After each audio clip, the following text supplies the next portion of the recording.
So today we're talking about a government program that just celebrated its second birthday, so to speak, just last month. It is the subject of a lot of debate, argument. Everybody has an opinion about it. I'm talking about a government program called Pinset Plus or 500 Plus. The idea is to financially support parents and encourage, forming of families and having more kids. The 500 comes from the 500 zlotys. It's 500 zlotys per child per month until the age of 18. There are some exceptions. You're going to university and whatnot can be extended, I think. It works like this. You don't get it on your first child unless you meet certain income requirements that I was too lazy to look up the details. But anyway, if you have a very, very low income in the household, you're eligible for 500 for the first child. Otherwise, you're not. So on your second child, generally speaking, on your second child, you get the 500 zlotys. So you have, let's say you have an average income on your second child. You have 2 kids, you get 500 per month. You have 3 kids, you get 1,000 per month. 4 kids, 1,500 a month, and so on and so on and so on. Hugely controversial because the current government, led by Law and Justice, is it that controversial? This government's controversial. It'll start arguments. Don't get me wrong, but the government's controversial in this program in particular because the beneficiaries, to hear one side of the story, tell it the beneficiaries are already peace supporters. The people against it. Well, we'll dive into this in detail in just a minute once we set up who's on what side. But let me just start by asking generally, guys, what do we think about the idea of the government, any government, not just in the Polish context, but any government, paying people to have kids? Well, I think in the wealthier countries where birth rates are falling below replacement rate, then it's a sensible idea to encourage more children because these are the people who in years to come will be earning, paying taxes, paying into the pensions of their parents and their grandparents. And if you don't have those people coming along, then you have to resort to bringing in people from outside, which is another area for discussion. It's a long-term economic strategy, isn't it? Well, it is, yeah. I mean, it's to keep like you said, it's the pension time bomb. We hear about it in every well-developed country, and that's the type of social policy you see to avoid such a thing. Well, look, we've already touched on 2. First, I have a question. Wait. Let me just point out that we're only just a couple of minutes into this. We've already touched on 2 major issues that help to make this such a controversial subject. Josh mentioned the immigration issue. You mentioned the pension issue. I mean, it's this 500 plus program and the whole idea of paying kids to paying parents to have kids is at the center, the crossroads of like several 4 or 5 major fundamental issues that are important for any society. So I think that's the source of the controversy. What controversy? Honestly, I don't think it's that controversial. Yeah, I think it is a good thing to do because, as Josh laid out, there's a clear, logical, economic reason for doing this. It's a far-sighted policy to encourage a higher birth rate. Now, my big question, John, is: have you checked? Is the birth rate up or down? You know what? Is it working? It's funny because depending on the study that you cite and depending on the backers of that study, who funded the study, you can get different answers. You went down the rabbit hole, but so you know to what? speak. Did a you check year this? ago, like I said, the program is 2 years old.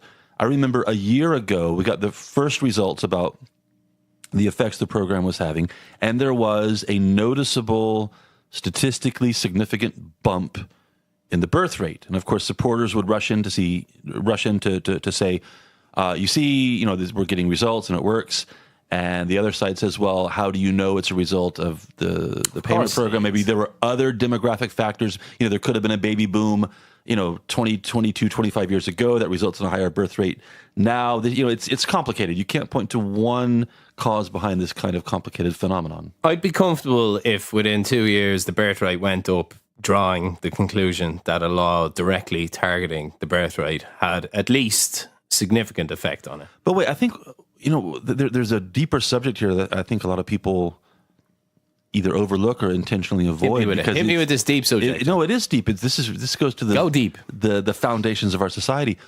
why do we have to pay people to have babies? Oh, I knew he was going deep. No, really. I mean, what happened to us? We've already answered that question. You don't have to. No, for all of human history until about, 20 years ago, 30, this wasn't an issue. People had babies without encouragement or bribes from the government. Well, it's a broad trend. Everywhere in the world where countries have gotten wealthy, the birth rate has decreased. And of course, we've had a massively increasing life expectancy. So people are worried about the two curves going away from each other, and you're going to the financial argument again. Well, no, it's a demographic argument. I mean, it is a fact in Japan, in the United States, in Ireland, in the UK, populations are getting older and they're having less children than they did 50 years ago. So if you want to project forward, now that's a deep question. That's a very good question. But the only logical answer you can draw is that as people get wealthier, they've less reason to have 7 or 8 kids in general. Of course, people will choose to have a large family. There's absolutely nothing wrong with that.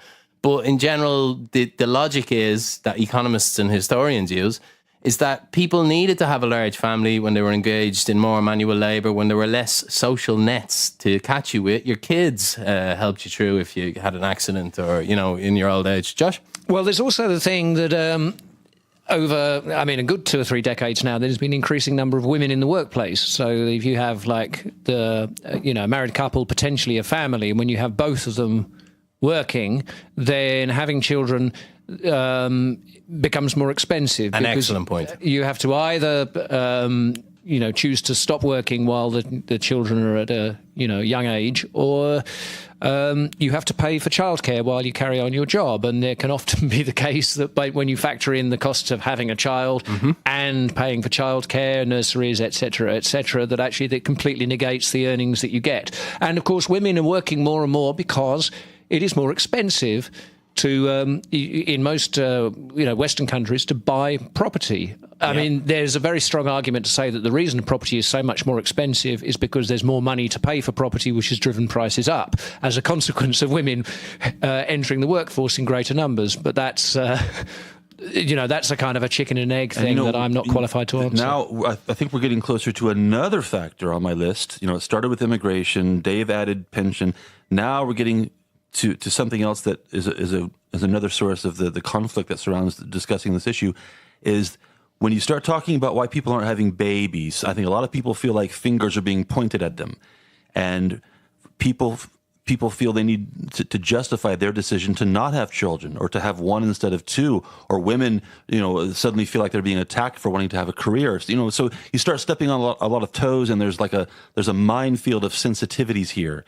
And when you add that layer on top of the other issues we've talked about, it makes it very difficult to talk sensibly about this subject. I agree completely with that. It is a loaded thing. The choices facing a woman, whether to start a family, whether to interrupt her career, which also can have its own stigma. If you want to stop working to raise kids.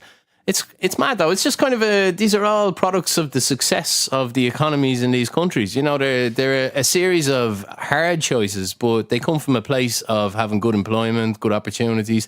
And what you're going to see is increased social spending, subsidising childcare, subsidising travel. God, we'll probably get to the stage where we start building social housing again and subsidising housing too. I mean, this is the way modern economies work. They have a heavy market element and a heavy, social spending element. High tax rates. That's the way Europe is designed. That's the way most of its successful countries operate.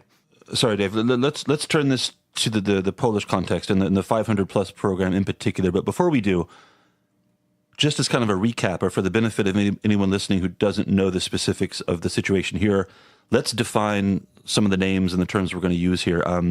First of all, the government in power now is run by the English name is called Law and Justice. The Polish acronym is, unfortunately for them, named PIS, pronounced peace in Polish. So there's peace. So peace is the government in power. They're the ones who brought in the 500 plus program. The main opposition. Oh, and by the way, peace is the center-right, Eurosceptic, generally socially conservative, economic nationalist. Let's go with right party. And left, dude. We haven't got all night. Let's take our time here. The other side... Peace are on the right. Peace is on the right. The other side is Platforma Obywatelska, or Citizens Platform, PO for short, PO. They are the center... I'm going to defy Dave. They are the center-left, pro-European Union, economically liberal, globalist, socially, more in the European lefty mainstream, I would say. Is that fair? Done. Nicely done. Thank you. You couldn't help but drop lefty in, right? I couldn't help. I had to put that in there. I had to put that in there. So the right of center party is using this 500 plus policy, which is interesting because a lot of people could argue that this is a page kind of stolen from their opponent's political playbook, right? Definitely. So, not really in this case, because it wasn't like the other side where a civic platform were trying to do this. They were the ones saying that we can't do this. So I don't know if I should have said definitely, but I get what you're saying. It's a kind of a left strategy in general. They're social spending to build their electoral base. Yeah, we've seen it before, though. Yeah. Could you give me an example of an American president who's kind of gone against hype in that way, John? Fiscally responsible. I would say reined in social spending. The first example spending. that comes to mind is actually Bill Clinton. A big hero of yours. Yeah, big hero. Bill Clinton, because correct, he was a conventional Democrat, but he made welfare reform, a reform of social spending, part of his, allegedly supposed to be part of his platform, and that peeled off some centrist voters, or people who maybe leaned to the right, who were attracted by this. And so, Tony Blair, I think, did the same thing. It's called triangulation is the idea. You keep everybody on your side, and then try to steal 10-15% of the other side. And that's the recipe for, electoral And I'd success. argue, to some extent, Bush did it then with the No Child Left Behind Act. Yes, different spending on pharmaceuticals. He blew the budget out of the water. Absolutely. So, this is not unique to Poland or the UK or America. Politicians want to spend to get people to the polls to vote for them. This is no surprise. But again, but PiS is doing it extremely successfully. 2 years, almost 3 years now. 3 years into their current government. They're as popular as they've ever been. They have an outright majority in parliament. PO, their main opposition, is just drifting, treading water. They're not a threat at all. So it would seem that they've got a winner here. Didn't they do something with the retirement age as well? Yeah, they lowered the retirement age. They've also got a plan. Speaking of spending, they're going to give families, I think it's 300 zlotys per child back to school time for school supplies and things like this. And so they are. I don't know. You could make the argument. Maybe it's a cynical ploy for, again, votes, but maybe they really do believe that the government can do good through social spending. Who knows? Look, let me throw out a couple of hypotheticals. Actually, they're not hypotheticals. These are actual situations that I guess arise all the time in the country. But the introduction of the 500 plus has created some interesting situations that maybe not that are not so easily answered or justified. The first one that comes to mind is the means testing. In other words, you don't have to be poor to qualify for this. Same in Ireland. All child benefit is non-means tested. It's one of the few kind of payments everybody gets. Even millionaires get. Let's take Robert Lewandowski. Whatever money he makes now, he's eligible for 500 plus. There is an argument made. Should we be paying him to have kids? There is an argument made in Ireland, but I've no idea if it's actually true because I'm not an economist. But the argument made is it takes so much money to administer means testing that the difference is pretty small anyway between giving out, just paying it out, which requires no administration. It's just basically paying. There's certainly. I mean, which is one of the arguments, of course, behind a universal basic income. Which Finland ditched recently. Which they did, yeah, but that's probably a whole other area we can talk about. Even Finland can't stomach people getting paid to do nothing. It's never going to happen, the old UB. And I know you weren't endorsing it, but... Well, no, but I mean, mentioning Robert Lewandowski and having children, I mean, I can't help but think the example of racehorses, and that actually they should arguably be paying Robert Lewandowski more to have children. Controversial eugenic theory from Josh, but it may help the national side. So perhaps consider it. But no, you don't have a problem on principle with super rich people being eligible for the same benefits that working class people? Not at all, because I mean, you still have to actually go in and sign for it or collect it or whatever. And I mean, there's plenty of evidence to show that people who are rich don't always bother to collect these benefits, as long as they're paying their taxes. How about this? The people who support and benefit from 500 plus are overwhelmingly peace supporters, and they were peace supporters before. How is that possible? Before the policy was implemented. So, what do you make of the criticism that this is simply peace paying off their own people, solidifying their voting base, and getting them to the polls? I think there will be many pieces we do about peace where I will be quite critical of them. I think that they have other controversial policies and areas that we'll be getting into on the show, but this is certainly not one of them. What do you imagine 25-year-old women sitting around politically motivated to have more children? I just don't see it. It's a life choice people make. It makes it a little bit easier for people in terms of their work-life balance. So it will encourage people to have maybe another child. Maybe. I know. But most people will just go on with their lives making the same decisions they always Well, I think possibly as an opportunity here for Civic Platform to encourage their supporters to have more children on the basis that if they don't, then what Peace is really doing is actually raising a whole dynasty of future Peace supporters with this kind of tactic, and that the only way that in future that they will be able to lose an election is if there's an equivalent number of Civic Platform supporters. You're expecting long-term gratitude from a voter there. Yeah, it was hypothetical. I know, it was a joke, wasn't it? Some of the people listening might not have a good feel for what 500 zlotys is and what you can buy for that. I'll throw this out there. Do you think that offering 500 zlotys a month for a child financially is a super strong incentive that's going to get people interested? I think that's what I just covered in my last point. No, I think, these policies, when you apply the law of large numbers to them, you can certainly increase the birth rate with this payment. But is 500 zlotys a month? I'm just about to finish. You can increase the birth rate. $150? But is that really going to get someone excited about having more kids? No, but it's about tipping points, isn't it? It just maybe tips it out. And you're not calling someone into the government office and saying, now that we enacted that policy, can you confirm that that's the reason you had this child? Of course, we'll never be able to say definitively one way or the other. But I think, as I was saying, if you apply the law of large numbers, you will see an increase in the birth rate because of this. Whether or not it's a huge difference to someone's life, no, absolutely not. I can't imagine the single case person sitting around going, oh, now I'm going to have 3 kids. No, I never even thought about it before. There's also the issue, actually, when we talk about birth rate, per capita of the population or whatever, is that it doesn't really look into the details where there will be a whole section of society that will never have children.